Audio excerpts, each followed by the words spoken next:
Adieu. Je pars. Le vaisseau superbe qui m'emportera demain, comme un sanglier dans l'herbe, dort, puissant, calme et hautain. Trouverai-je la tempête, le cyclone, cet enfer? Qu'importe, c'est une fête de s'évader sur la mer. Je vais dans une île verte que couronnent les volcans. Cette île n'est pas déserte, on y vit plus de 100 ans. Là sont des plantes énormes, des feuillages d'ornement. Vous m'attendrez sous les ormes en disant: quel garnement! Les succès et les déboires des artistes du moment, les batailles oratoires des membres du Parlement, l'opéra, temple des gloires et des ennuis mêmement. Je vous laisse ces histoires, jouissez-en largement. Moi, j'aurai pour nourriture de mon âme et de mon cœur le calme de la nature, l'oubli, père du bonheur. C'est son volupté réelle, et je m'embarquerai sur les triomphantes nacelles, bercées par la mer d'azur, où les poissons ont des ailes.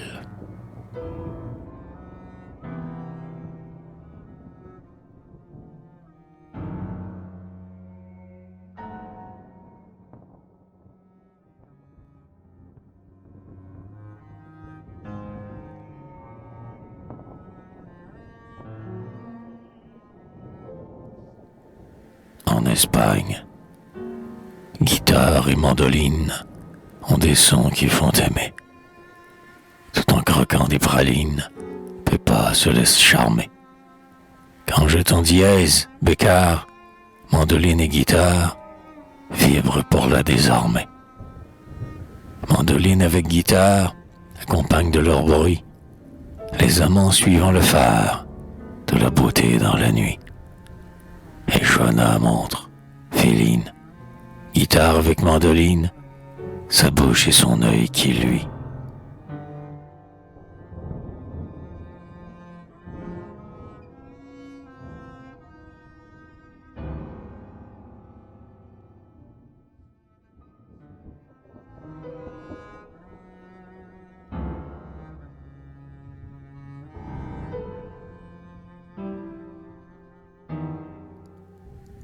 Le Japon.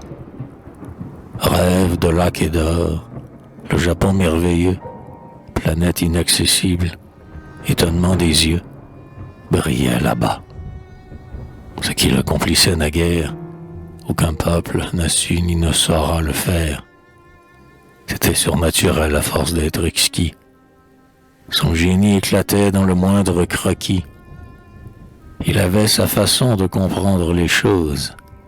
Les oiseaux, les poissons, l'arbre, les lotus roses, la lune même, avec des aspects inconnus, dans son art fantastique et vrai pourtant. Corps nus, ou vêtus comme nul n'est vêtu sur la terre, les Japonais vivaient gaiement et sans mystère, dans leur maison de bois aux cloisons de papier. Nourris d'un peu de riz, exerçant un métier, ils travaillaient sans hâte, en riant. Leur envie se bornait simplement à jouir de la vie, à cultiver des fleurs, à charmer leurs regards par tous ces bibelots qu'avaient créés leurs arts. Ils poétisaient tout. Chez eux, les étahirs, adorables, étaient marchandes de sourires. De l'extrême-orient, ils étaient l'Orient, et la Chine pour eux n'était que l'Occident. Ils sont las d'être heureux. Il leur faut l'industrie, le labeur écrasant, la machine qui crie, siffle, obscurcit l'azur de ses noires vapeurs, nos costumes sans goût, sans forme, sans couleur, notre vulgarité, nos chapeaux impossibles, nos pantalons, nos arts frelatés, nos bibles. Ils étaient jolis dans leurs habits japonais. Sous nos accoutrements, ils veulent être laids. Leurs femmes, d'élégance et de grâce prodige, étaient comme des fleurs se penchant sur leurs tiges. Elles pouvaient au monde imposer leurs atours, changer l'axe du beau, le thème des amours. Mais telles qui traînaient des robes de déesses, avec nos falbalas n'est plus qu'une singesse. C'en est fait. Du Japon, il faut faire son deuil, tuer l'illusion et clouer son cercueil. L'empire du soleil levant n'est plus qu'un drap. C'est l'extrême Occident, le singe de l'Europe.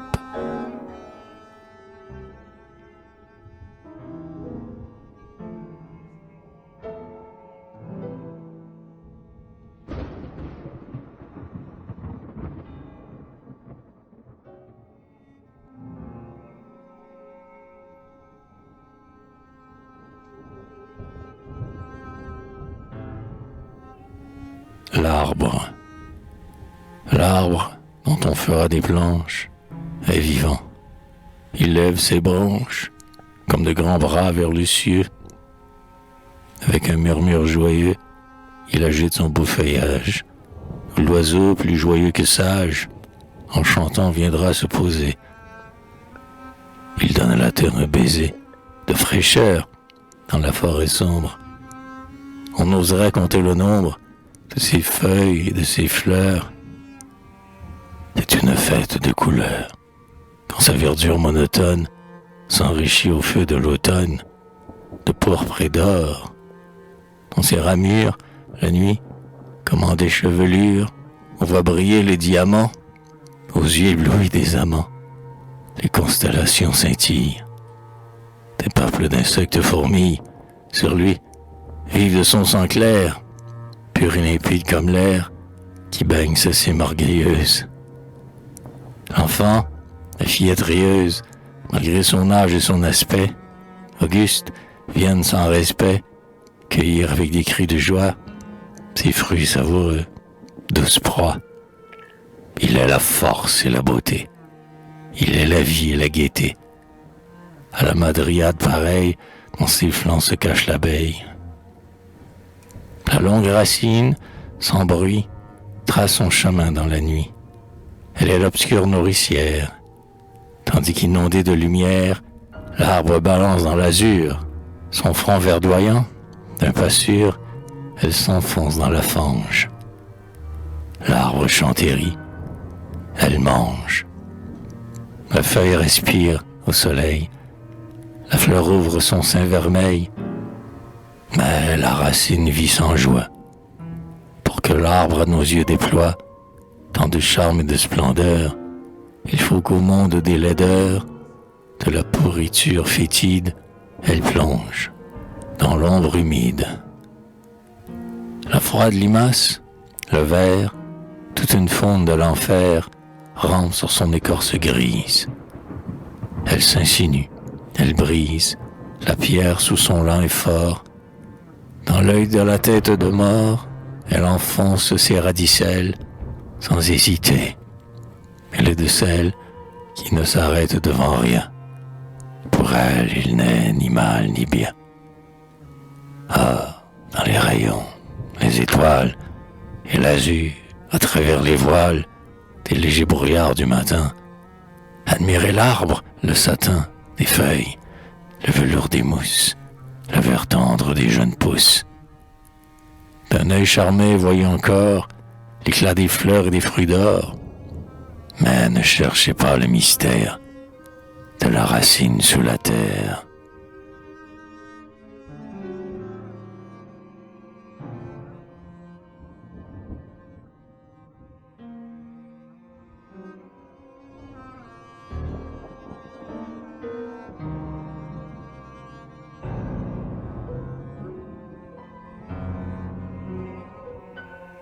La statue. Le sculpteur modèle l'argile, puis, prenant le marbre indocile, le pétrit dans sa main habile, avec un patient effort. Ou bien sous sa fière tutelle, il soumet le bronze rebelle. Si la matière en est moins belle, pour vaincre le temps il est fort. Et contre ce temps qui le tue, l'homme en vain lutter ses vertus. Quand, bronze ou marbre, la statue, immobile, impassible. Vois. Son œil fixe et sans prunelle, passer les siècles devant elle, et s'avancer l'ombre éternelle, qui sur le passé toujours croit. Triste hôtel où se consume un reste de décision qui fume, enfoncez-vous dans cette brume où le soleil ne luira plus.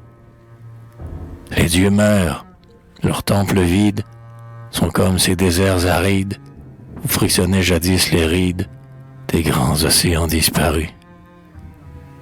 Mais l'art a conservé l'image du Dieu que vénérait le mage et que le fou comme le sage venait adorer en tremblant. Ce n'est plus le Dieu qu'on adore, c'est sa forme vivante encore. C'est la beauté, divine aurore, sortant pure du marbre blanc.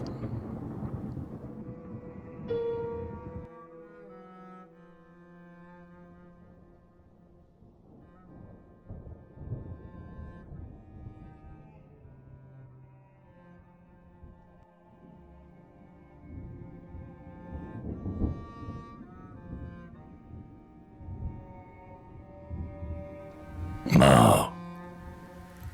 Pourquoi craindre la mort? Pourquoi s'effrayer d'elle? La mort est chose naturelle. Naître, vivre et mourir, c'est tout l'homme en trois mots. Comme aux flots succèdent les flots, comme un clou chasse l'autre, un homme prend la place de celui qui vivait hier et qui n'est plus. On s'en va sans laisser de traces. C'est la loi. Les derniers venus reprennent le fardeau qui tombe de l'épaule des anciens fatigués par le rude chemin qui va de l'un à l'autre pôle. Ils ont marché longtemps, le repos vient enfin. On devrait le bénir et, comme une caresse, accueillir le baiser de l'obscure déesse. Ah, dit l'homme, autrefois, quand on avait l'espoir d'un bonheur éternel, en s'endormant au soir de la vie, on croyait que sous la froide pierre s'ouvrait un gouffre de lumière. La mort était alors un bien. Mais quoi, songez, en mon destin morose, qu'après avoir vécu je ne serai plus rien? Crois-tu donc être quelque chose?